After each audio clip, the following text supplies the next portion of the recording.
cardíaco y ya vamos a comentar un poquito sobre el tratamiento de las enfermedades valvulares. Como les había comentado en una anterior clase, hemos hablado de la fiebre reumática. La fiebre reumática es una de las principales responsables de la enfermedad valvular en nuestro medio. Es bien importante tomar en cuenta. La literatura, cuando ustedes lean la literatura americana o española, siempre mencionan otros factores, porque en países de primer mundo la fiebre reumática es poco conocida. Y ustedes recuerden que nosotros no somos un país de primer mundo, sino un país de tercer mundo, donde sí va a haber todavía otras enfermedades que ya son erradicadas en primer mundo. Es decir, nuestra epidemiología va a variar mucho. Bien, antes de empezar un poquito, vamos a recordar algunos sonidos cardíacos que se emiten durante sístole y diástole, conociendo un poco que estos ruidos se producen ya sea por la apertura de las válvulas o por la regurgitación de la sangre e incluso puede ser muchas veces por turbulencia de la sangre. Entonces, cuando ustedes escuchan van a tener el primer y segundo ruido cardíaco, en muchas ocasiones escuchar el tercer ruido cardíaco. ¿Por qué les mencionamos de estos sonidos cardíacos? Porque las valvulopatías vienen asociadas a los soplos. Yo les comento que en semiología han hablado mucho tal vez de los soplos cardíacos. Son datos clínicos muy importantes que antiguamente eran primordial para determinar el tipo de valvulopatía. Pero actualmente simplemente es una guía, o sea, todo soplo debe ser evaluado mediante un estudio de ecocardiografía para determinar qué tipo de lesión es decir, si encontramos un soplo, el siguiente paso es hacer una ecografía cardíaca, ¿no?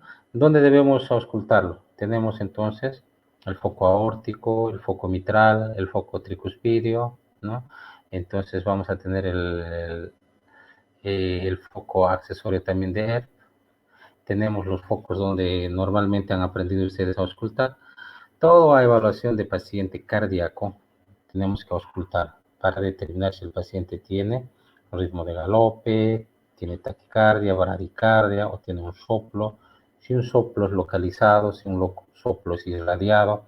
La mayoría de los soplos irradiados son patológicos. Pero no se olviden que muchas veces podemos presentar algunos soplos secundarios a fiebre, taquicardias, ¿no? Hay soplos por anemia, soplos funcionales.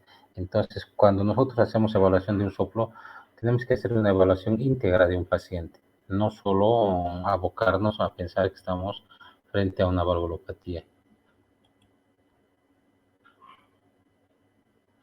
La primera enfermedad que vamos a observar es la insuficiencia mitral. Entonces, vamos a hablar de la válvula mitral con dos enfermedades, la insuficiencia mitral y la estenosis mitral.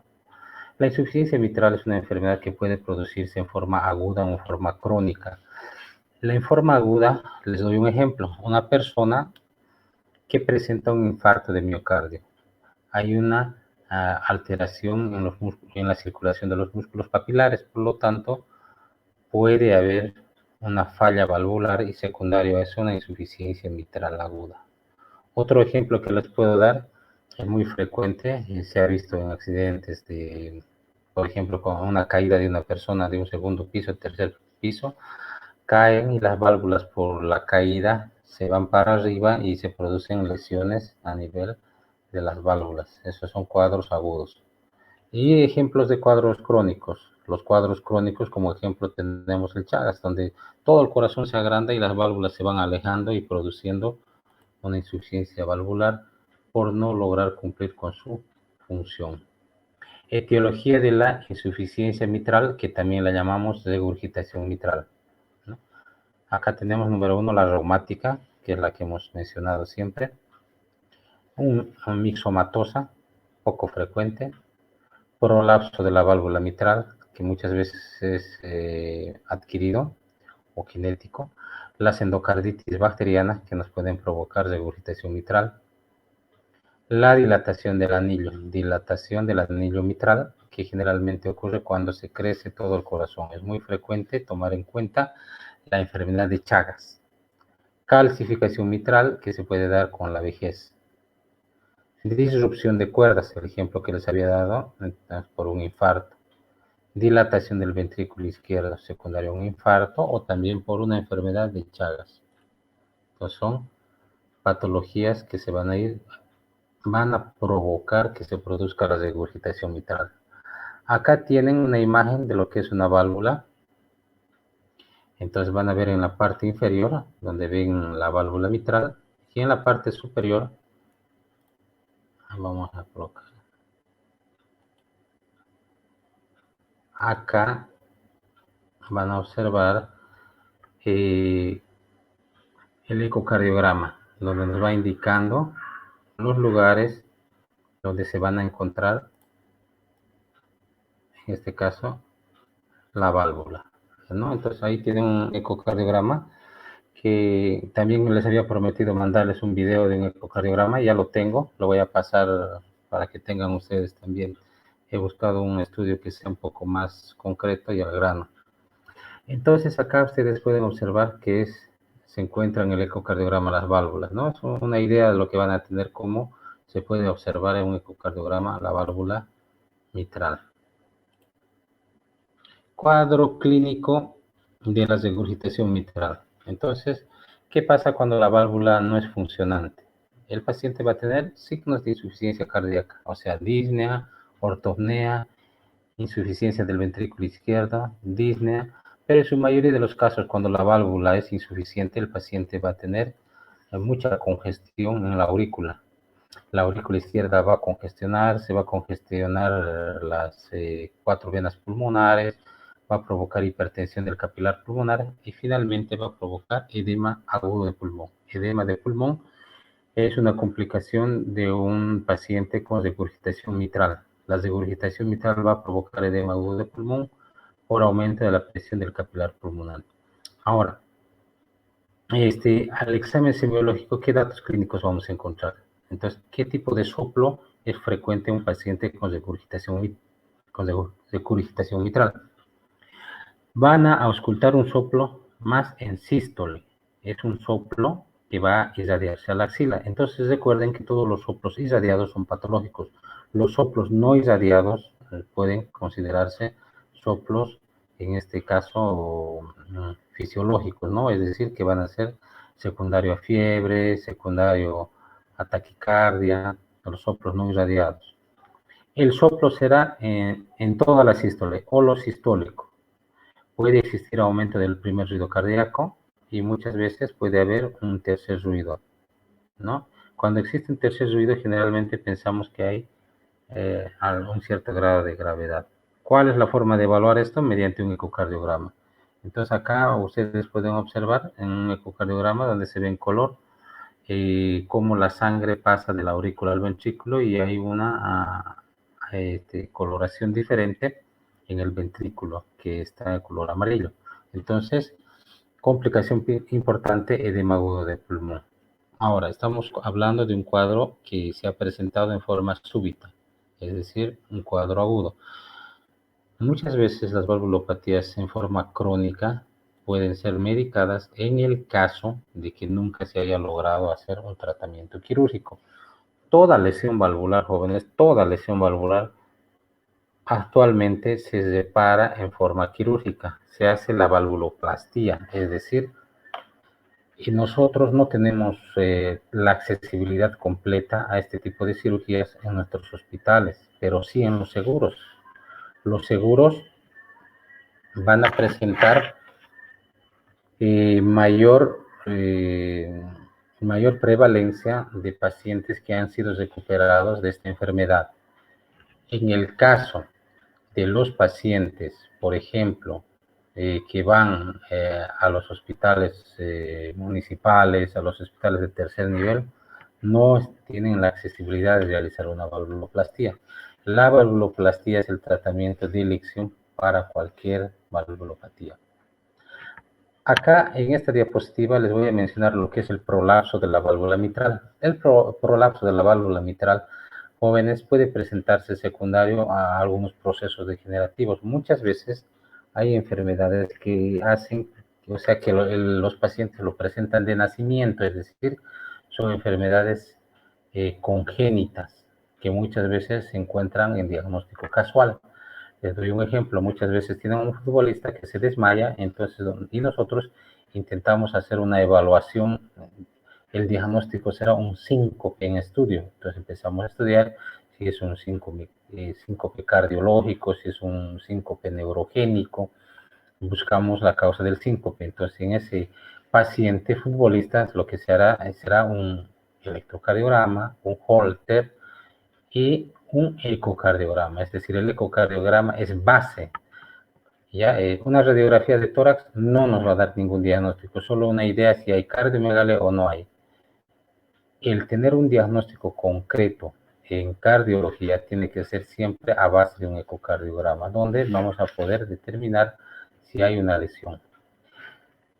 Ejemplos de procesos que van a provocar un prolapso de válvula mitral. Tenemos el síndrome de Marfan, la osteogénesis imperfecta, el síndrome de Ehlers-Danlos, son enfermedades que se van a presentar en forma congénita. Es muy frecuente en mujeres entre 15 y 30 años. Entonces, en el cuadro clínico lo que describimos a la auscultación es un soplo, en este caso, mesosistólico. A diferencia de la insuficiencia mitral, era un soplo holosistólico, ¿no?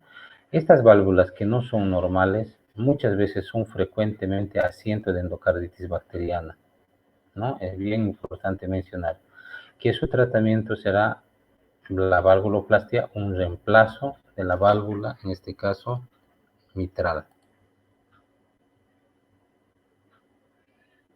Ahora hablemos de lo que es la estenosis mitral.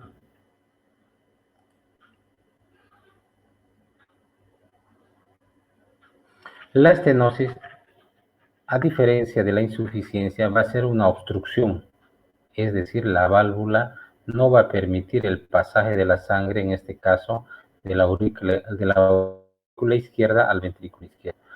El área valvular se va a disminuir críticamente, va a disminuir tan francamente que puede ser incluso menor a 1 centímetro. El área valvular normal de la mitral es de 4 a 6 centímetros.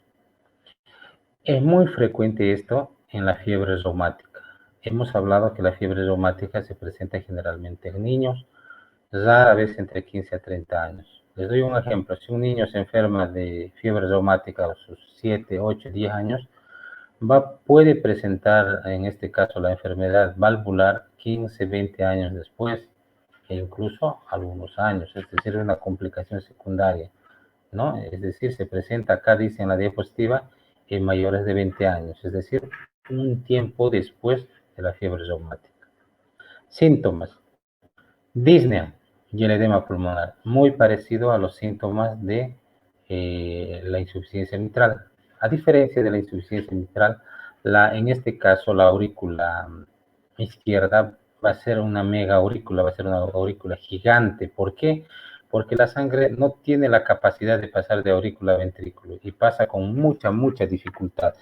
En ese paso con mucha dificultad va a hacer que la aurícula, para lograr vencer a esta válvula, va a ir presentando mecanismos de adaptación, como va a ser la dilatación, lo cual va a provocar una mega aurícula y secundaria a una mega aurícula, congestión de las venas pulmonares y finalmente hipertensión capilar pulmonar y edema agudo de pulmón. Esas son complicaciones agudas que pueden presentarse, ¿no? En el síndrome entonces habrá disnea, hemoptisis, hipertensión venopulmonar. Ahora, ¿por qué mencionamos la hemoptisis? La hemoptisis secundario a que aumenta tanto la presión del capilar pulmonar y donde hay un choque entre la sangre que viene del lado venoso y todo eso hace que haya una congestión muy marcada en los pulmones y muchos eritrocitos salgan a lo que son los alvéolos y empiece a presentar el paciente hemoptisis, ¿no? Muchas veces les comento, como el paciente viene tosiendo un poco de sangre y no, y muchas veces en la experiencia les comento, él es tuberculosis, los han internado en salas de tuberculosis y sale todo negativo y posteriormente los han mandado a salas de cardiología. Les comento algunas experiencias que me ha pasado, ¿no? Es por eso es bien importante que ustedes hagan el interrogatorio, hagan la semiología y sepan cómo hacer el diferencial.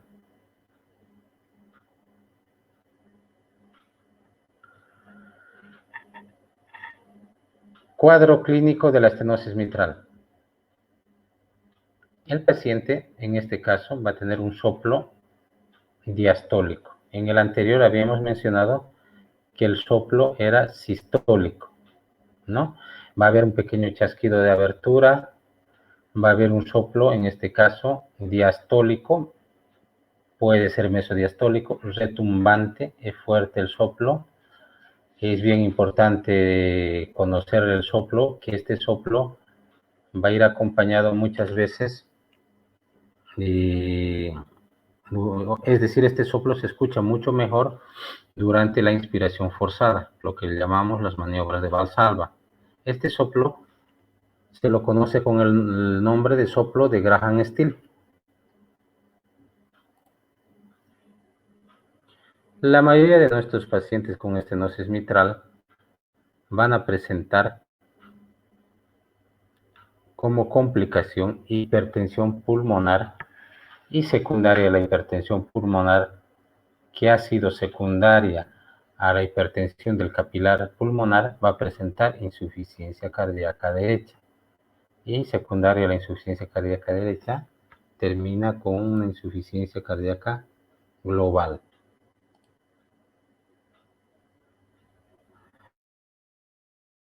El tratamiento, reemplazo valvular, es decir, todo paciente que tiene estenosis mitral severa y con una área mitral de menos de 1 centímetro va a tener que realizarse una valvuloplastía y un reemplazo valvular.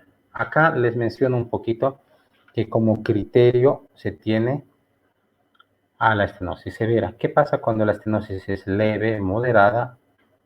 Generalmente se hace un seguimiento, es decir, el paciente que tiene una estenosis leve, los signos y síntomas y los mecanismos fisiopatológicos no son muy marcados. El paciente hace una vida normal y simplemente se hace control ecocardiográfico hasta poder determinar si en algún momento va a poder ser quirúrgico. Generalmente estos pacientes tienen que ser evaluados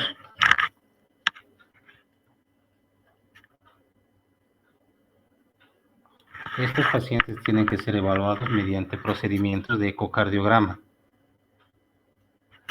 Siempre tienen que ser evaluados por procedimientos de ecocardiograma para poder determinar qué tipo de lesión hay. Y también les menciono que estos pacientes, antes de realizar una valvuloplastía, lo que se tiene que hacer es un cateterismo cardíaco, ¿no? El tratamiento puede ser una valvuloplastía percutánea con balón o una valvuloplastía quirúrgica. A manera de comentario, esto no es mi área, porque esto es más que todo la área de un cirujano cardiovascular. La tecnología ha ido avanzando bastante. Actualmente se está empezando a hacer valvuloplastías por cateterismo, ¿no? Es decir, sin abrir el tórax. Ya no llegarían a hacer cirugías a tórax abierto. Existe mucho avance en lo que son las valvuloplastías por procedimientos no invasivos. Es bastante amplio. Simplemente lo que nos toca a nosotros ahora es comentar y conocer lo más básico de lo que es las lesiones valvulares. En la evaluación de la estenosis mitral, siempre es necesario un ecocardiograma, jóvenes. Nunca olvidarse, una radiografía, un electrocardiograma, un Holter, jamás van a reemplazar un ecocardiograma. En el ecocardiograma tenemos que ver cosas importantes, todo lo que hemos hablado en la fisiopatología, dilatación auricular, ver si el paciente va a tener regurgitación, estenosis, si tiene complicaciones como la hipertensión pulmonar o esa mega aurícula de la que estamos hablando está llena de trombos. Es bien importante porque si el paciente tiene trombos, en cualquier momento va a ser un tromboembolismo pulmonar y este paciente tiene que estar anticoagulado, tratarlo como una insuficiencia cardíaca y tiene que estar todo el tiempo anticoagulado o en su caso el tratamiento quirúrgico e incluso muchas veces se tiene que sacar el trombo, ¿no? Es decir, siempre vamos a evaluar esas características con un ecocardiograma para hacer un tratamiento trombogénico. El ecocardiograma es bien importante para poder ver la movilidad de las valvas, para ver si hay calcificaciones, engrosamientos, si hay endocarditis, cómo es la patología del aparato subvalvular. El ecocardiograma nos va a dar cuánto de porcentaje está regurgitando, cuánto es el área valvular. Es bien importante entonces conocer las características que nos va a dar un ecocardiograma. Pasamos a la siguiente válvula, estenosis aórtica. En esta diapositiva observamos la localización de la aorta.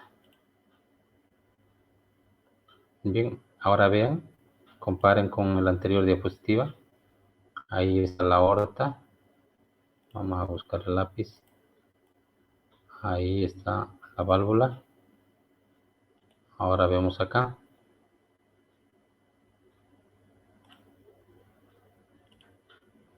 ¿No? Entonces acá ustedes van a ver también la válvula. Vamos a dibujarlo un poquito.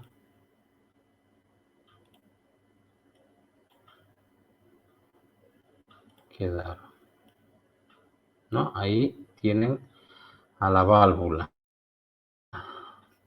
¿no? Un poquito conociendo el ecocardiograma. El ecocardiograma siempre es algo complejo, es una forma de evaluar. Vean cómo se puede ver la válvula mediante un ecocardiograma, ¿no? Etiología reumática. Es muy frecuente la estenosis aórtica por un secundario a una fiebre reumática. Puede ser degenerativa en los ancianos, secundario a calcificaciones. Una endocarditis aórtica. ¿Qué enfermedad me va a dar una endocarditis aórtica subaórtica? La endocarditis sifilítica. La sífilis terciaria puede provocarme una complicación, en este caso a nivel subvalvular. Y la membrana subaórtica. Es raro encontrar una endocarditis aórtica secundaria a sífilis, pero les comento que muchas veces la sífilis terciaria, aunque es raro encontrar, puede ser el responsable de esto.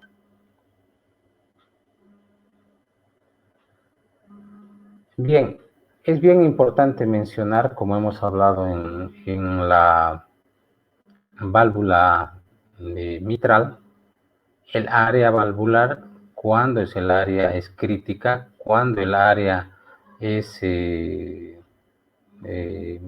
como podríamos llamarle, el área que es netamente quirúrgica y cuando el área puede ser todavía medicado o puede ser contenido mediante un tratamiento sintomático. En su mayoría, cuando el paciente presenta signos de insuficiencia cardíaca, ya por clínica, es quirúrgico. Entonces el área valvular será muy importante, ¿no? Entonces el área, cuando es menor a 0,5 centímetros, lo vamos a denominar obstrucción crítica, es decir, tratamiento quirúrgico. Acá observamos las válvulas semilunares aórticas, en esta imagen. Acá observamos las válvulas, acá pueden observar las valvas.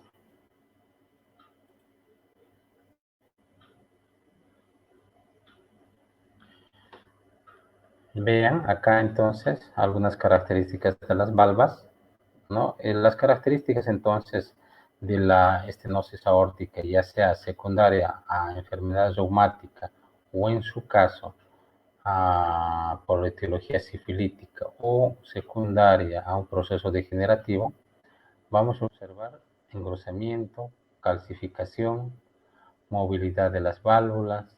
Son todas esas características que se van a observar en un modo ecocardiográfico.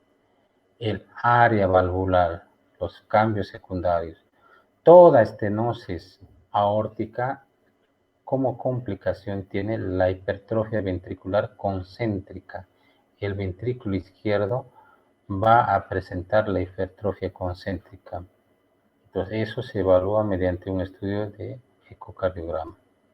las dilataciones postestenóticas, es decir, secundario a los cambios fisiopatológicos, aumento de las presiones, van a existir esas dilataciones. Características clínicas. ¿Cómo es la clínica del paciente con estenosis, en este caso aórtica? Disnea. La disnea es común en todos, no es patognomónico de nadie. Va a haber angina, es decir, ustedes, como les mencioné, el paciente tiene hipertrofia concéntrica del ventrículo. Como hay hipertrofia, hay menor perfusión, y como hay menor perfusión, va a haber como complicación la isquemia, y eso se va a manifestar por angina. La sangre que sale del ventrículo izquierdo a la aorta va a tener un cierto problema, por lo tanto, hay riesgo de que el paciente tenga síncope. El pulso de estos pacientes es un pulso muy pequeño, y la cantidad de sangre que llega al cerebro por momentos va a ser interrumpida. Cuando la estenosis aórtica es severa, existe síncopes muy frecuentes. O sea, hace un momento les había mencionado de los futbolistas que en algún momento se desmayan en la cancha, y entonces hacemos una evaluación de un síncope. Primero hacemos la evaluación cardiológica y neurológica, ¿no? Entonces el paciente tendrá que evaluarse si es un síncope cardiológico. Habíamos hablado de un prolapso de válvula mitral, entre unas causas, ¿no? Entonces, entre otras causas, miren, una estenosis aórtica podría ser una causa de un síncope. En la mayoría de los pacientes, el síncope amerita, en la evaluación de un síncope, amerita un estudio ecocardiográfico para evaluar las características valvulares de los pacientes. Semiológicamente, estos pacientes, cuando uno toca o hace una evaluación de su pulso es muy pequeño. Nosotros lo llamamos el pulso parvus, ¿no? Es muy pequeño y lento. O sea, parvus pequeño y tardus lento. Es un pulso poco perceptible. Con los dedos uno toca y casi no se lo siente. Entonces hay que tomar en cuenta que lo vamos a diferenciar de la insuficiencia aórtica, donde el pulso es saltón, el pulso es amplio. Si yo comparo un poquito esta estenosis con la insuficiencia aórtica, los pulsos son guías para podernos guiar en la parte semiológica. No se olviden, todo lo que estamos aprendiendo de semiología son guías, porque el diagnóstico correcto siempre será con un ecocardiograma.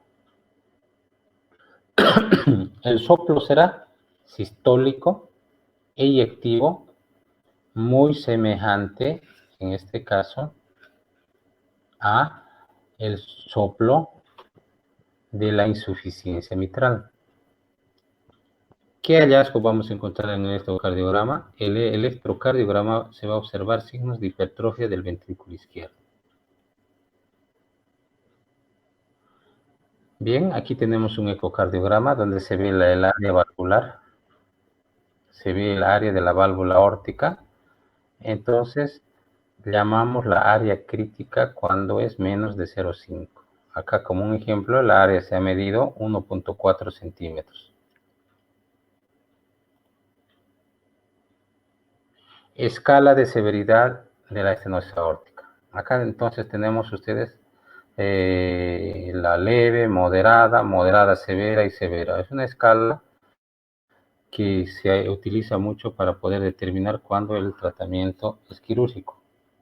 Entonces, y cuándo deben ser las medidas conservadoras, ¿no? Es decir, conservadora mencionamos cuando el paciente todavía no se va a operar, necesita observar y con el tiempo hacer este, evaluaciones a largo plazo.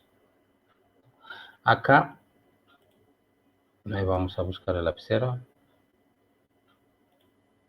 Nos interesa esta parte. El área valvular, ¿no? Vean, les dije el área valvular se verá cuando es menos de 0,5. Acá vean, en este lado, a ver.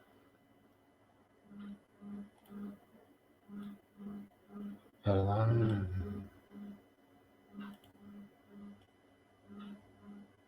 Esto me está diciendo.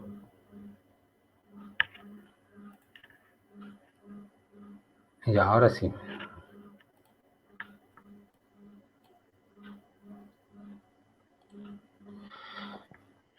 Bien, a ver, no lo puedo agarrar el lapicero. El área valvular. Ya, excelente. Entonces, es severo cuando va a ser menos a 0,5, vean, y es moderado severo entre 0,7 a 0,9. Acá en la diapositiva ven menos a 0,7. Eso es severo, pero 0,5 ya es crítico. Perdón, estoy confundiendo. De 0,9 a 1,1 va a ser moderado. Y de 1,1 a 1,9 es el leve. La severidad de la estenosis aórtica es determinante en la conducta. No hay tratamiento con fármacos. Usted tiene al paciente con estenosis severa, le va a dar furosemida, le va a dar digoxina, todos esos tratamientos que yo les comento así francamente, manejamos en los hospitales. Tenemos a estos pacientes que nunca se operan, terminan generalmente en nuestros hospitales falleciendo por insuficiencia cardíaca, ¿no? Entonces, un minutito.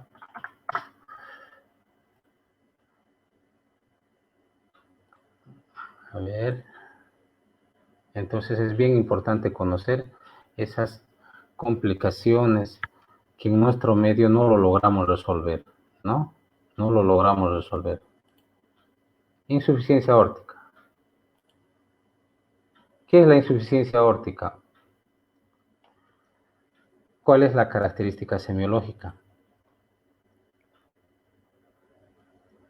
Bien, en el anterior valvulopatía que hemos mencionado, la estenosis tiene esa característica de evitar la salida de la sangre del ventrículo a la aurícula.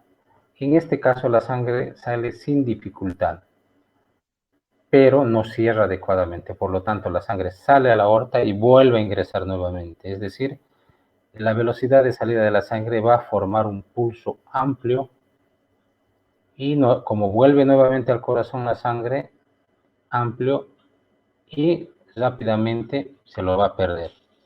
Etiología. La reumática es la más frecuente. También tenemos a la válvula bicúspide, que es congénita. Puede ser por calcificación en personas geriátricas, por endocarditis bacteriana y por un mixoma. También puede ser secundaria a un aneurisma de aorta o por una disección de aorta o por el famoso síndrome de Marfan, que es una enfermedad congénita. La insuficiencia aórtica puede ser aguda por endocarditis, por disección o por trauma. Y también puede ser secundario a una enfermedad como es el Chagas, es decir, por dilatación marcada de todo el corazón, ¿no? Entonces eso es bien importante mencionar a ustedes. Semiología, el pulso es el signo de Muset, el pulso de Corrigan, el pulso de Quinque, les voy a mencionar uno a uno, el signo de Traube, el signo de Durosier, que lo habrán debido llevar en semiología. Ustedes deben recordar un poquito en semiología lo que es el signo de la venia, es decir, donde se observa que el paciente mueve la cabeza, ¿no? El signo de Muset. El pulso de Corrigan es lo que les mencionaba, un pulso saltón. Eso es porque hay una diferencia de presión. Les doy un ejemplo. El paciente con insuficiencia aórtica puede tener una presión sistólica de 140 y una diastólica de 40, es decir, una diferencia de 100 milímetros de mercurio entre sistólica y diastólica por la insuficiencia aórtica.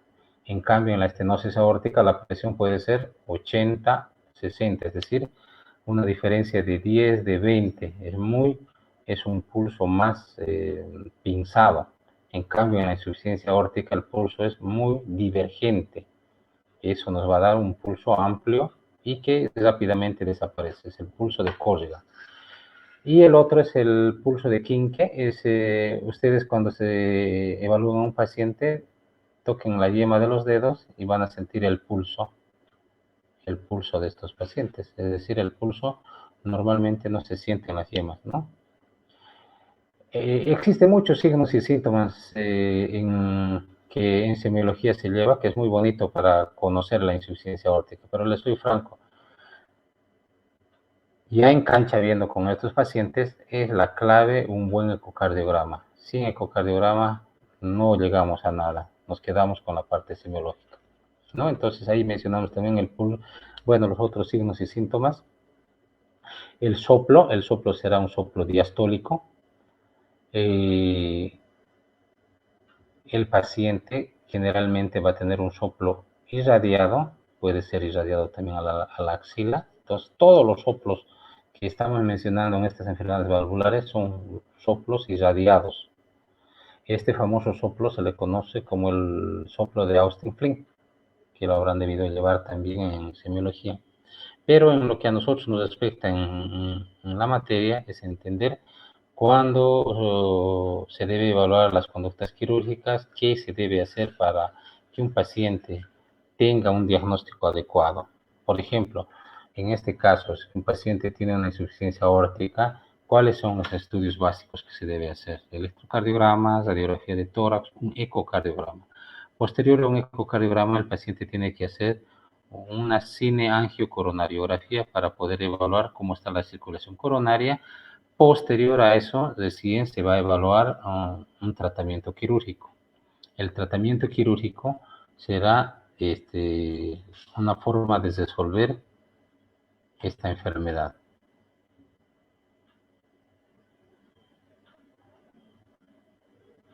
Bien, volvemos un poquito a hablar de como les dije anteriormente, el signo de Muset, como les decía, el pulso de Corrigan, el pulso de Quinque, el signo de Traube, que también se lo menciona, no es muy poco frecuente, pero sí se lo menciona, es cuando se puede escuchar un pequeño ruido en las femorales, ya podemos utilizar en este caso un estetoscopio para poder hacer ese seguimiento.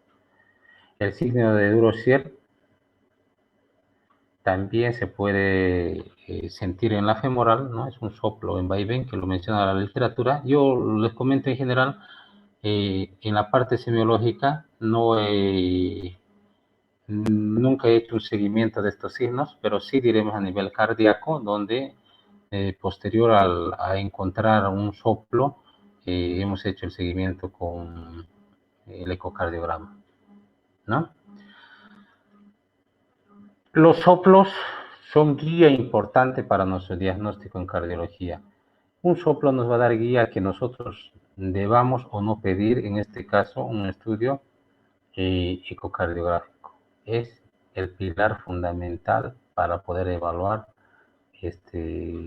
un paciente cardíaco, ¿no? Para poder conocer el área mitral, para poder conocer el área de la válvula aórtica, cómo está, si hay hipertensión pulmonar, si hay dilatación de las aurículas y todo eso, ¿no? Si hay un cierto grado de obstrucción o si el paciente tal vez ya es terminal y ya no tiene probabilidades de cirugía. Bien, ahí terminamos. Un poco cansador sábado en la noche. He intentado hacerlo un poco más corto, jóvenes. ¿Alguna pregunta? Las diapositivas voy a pasarles con su compañera. Creo que solo ya hemos terminado la parte de cardiología. Vamos a empezar ya con neumología. Y de cardiología lo que nos falta son electrocardiogramas que les había mandado en la primera clase en videos. Si quieren un poco repasar sobre el electrocardiograma, solo me dicen. Quedamos para poder repasar. Y no se olviden, el que quiere presentar su defensa de electrocardiograma es opcional, no es obligatorio. ¿Alguna pregunta, duda, jóvenes?